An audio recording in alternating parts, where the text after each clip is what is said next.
watching Floyd Steinberg's YouTube channel. A while ago I reviewed the drum beam on this channel, but as this was a prototype I had to send it back. But to compensate, I bought this cheap Alesis Samplepad 4. These can be found on eBay and other sites for around $100 or even less, if you're lucky. And despite being first released in 2016, which is nearly 10 years ago today, you still can buy these new in the stores. In my opinion, this is one of the cheap and cheerful devices. So if you have some time to look at this with me, please join me in this video. Here we go. The Samplepad 4 was released in 2016 and you can still buy it in the stores, which is saying something. It's a lightweight black box with 2 large and 2 small pads that each can trigger samples from an SD card or an internal storage. The pads have blue LED edges which look nice and which is helpful on dark stage. There's also a mini LCD backlit in blue and the cursor keys for navigating the menu. This device can be mounted on a tripod. On the front, you'll find the volume knobs for headphone and main and an SD card slot, and on the back there's a 6.35mm stereo audio output, headphone and power plug, USB 2.0 MIDI and a connector for an external trigger. This trigger can be any trigger compatible with Alesis drum modules. This unit here came with a cymbal trigger that I replaced with this Yamaha kick drum trigger, which makes more sense in my setup.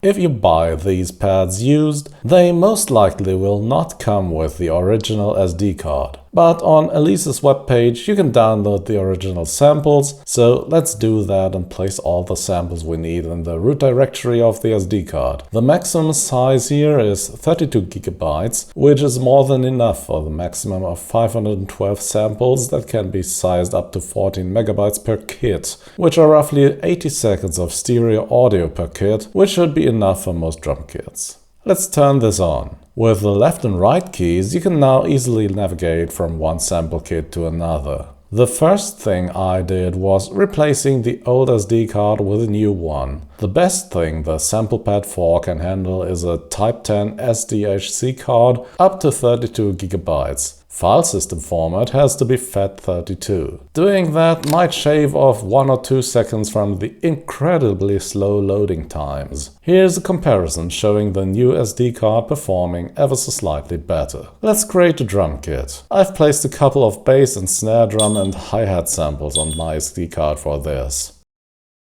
Okay, let's work on a sample kit. This is the screen and you can see we're working on kit 1 here, and you can use the left and right arrow keys to switch through the kits. I won't do that here. Moving up and down you can switch from one option to the other. So here's the storing location of the samples. You can use the factory samples on the internal bank, or you can use the SD card, which is what I'm going to do here. You can choose the pad by just hitting it. Let's use pad 3 and I want to assign snare drum samples to this. And you can see we have 2 layers for each pad. There's layer A and layer B, and these are separated by velocity, which means hit it a little bit softer and it will trigger layer A.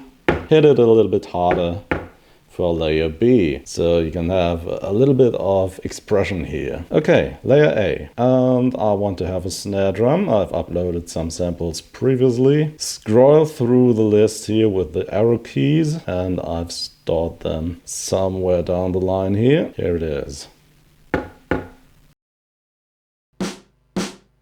Okay, that's layer A, and what you can do now is you can tune the samples, you can add a little bit of reverb. Let's do that. And you can pan this. And you can adjust the level. And as the sample pad is very low in volume by default, you maybe want to crank this up to level 10 right from the start. Then we have the sensitivity, and I think something in the middle, like 5 is okay here. There are some operating modes you can choose here. And then we have the mute group, which is useful for hi-hat samples. If you have an opened or closed hi-hat, you want them to be in the same mute group, because the open hi-hat has to stop when you play the closed hi-hat. I'll show you that later. Let's enter the velocity range here for our snare drum sample 1. And we're dealing with MIDI here. We're between 0 and 127. So half of this is 63. So this snare drum will be heard whenever you are in a range of 0 to 63. Okay, let's add the second layer. So just press the arrow right key here, and then we'll load the snare drum 2 sample. There it is. And now let's add the velocity range, and this is going to be 64 to 127. There it is. And now you can hit this here and listen to the velocity layers.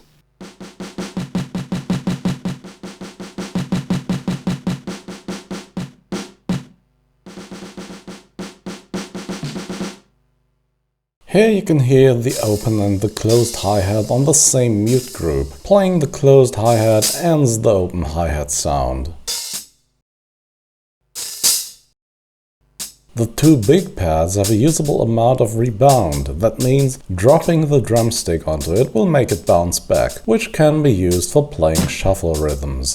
The 2 small pads don't work like that. They are also not as responsive as the 2 big ones. They're best used for crash cymbals or sound effects that you hit harder anyway.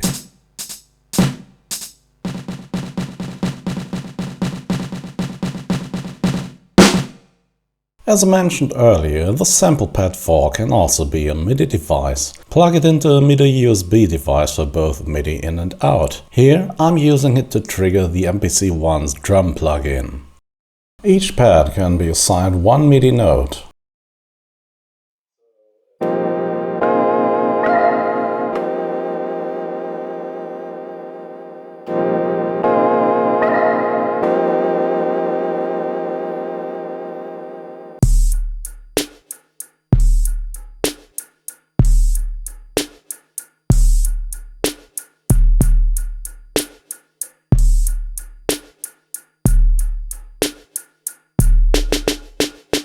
One final demo.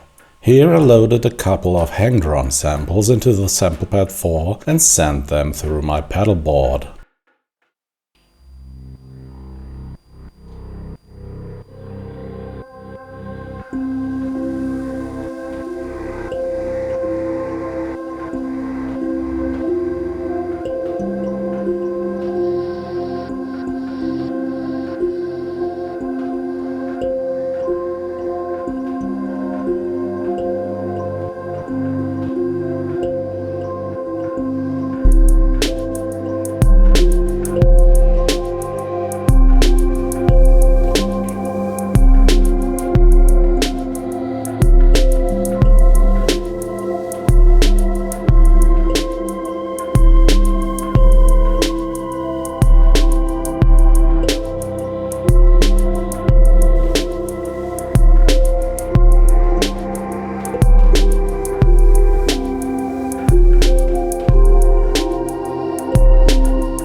So why did I buy this? This is a pretty undercomplex sample trigger pad with hilarious long loading times. My personal reason was downsizing. I previously had a full E-drum set in my room that was eating up a lot of space and I didn't use it a lot. Nevertheless, hitting things with sticks is undeniably fun, and the Alesis Samplepad 4 certainly can take a good whack. I like the overall design and the possibility to connect an external trigger. I'm not unhappy with this purchase. I paid a little bit under $100 for this. Would I recommend buying this just for the sake of it? Maybe not. If you're serious about drumming, perhaps consider the more expensive Samplepad Pro. And that's it for today. Alesis Samplepad 4. It does exactly what it's supposed to do, and still, I had a lot of fun with this. So if you think this was a good YouTube video, please do the YouTube thing. You can also buy me a coffee with the super thanks button, or permanently support me financially by becoming a member of this channel, or becoming a member on my Patreon. Link is in this video's description. At the moment, these people are patrons and YouTube supporters. As always, thanks for watching, and see you again very, very soon. Bye bye.